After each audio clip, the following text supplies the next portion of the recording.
Certainly. Here's a raw, emotionally powerful story about the deep depression that can follow a manic episode. It's written to capture the contrast, the confusion, and the weight that often comes crashing down. After the high, the crash always comes. No matter how high I fly, no matter how bright the mania burns, there's always the fall. It happened again last week. 3 days without sleep. I was on fire. I spoke too fast, spent too much, told too many secrets to people who didn't earn them. I laughed too loud, felt too powerful. I swore I was finally becoming the person I was always meant to be.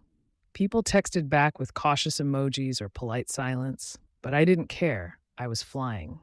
And then, nothing. Like someone cut the power to my soul. The morning after felt like waking up in someone else's life.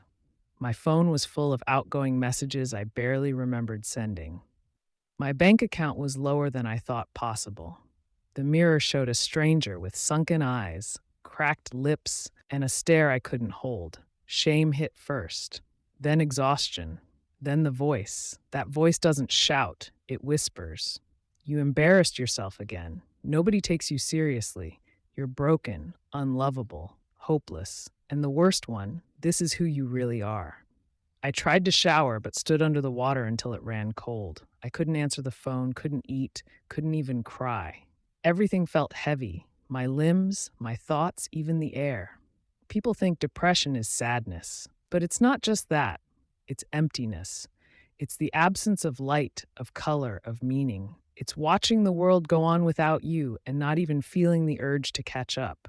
I didn't want to die, but I didn't want to be either. And that terrified me.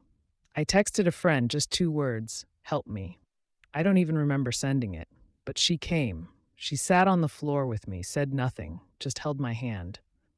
When I said I felt like a burden, she said, no, you're just tired, and you're not alone.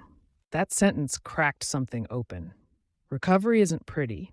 It's not a montage or a checklist. It's sitting in the dark and waiting for the light to come back, even if it takes days or weeks. It's meds, therapy, rest, boundaries, grace.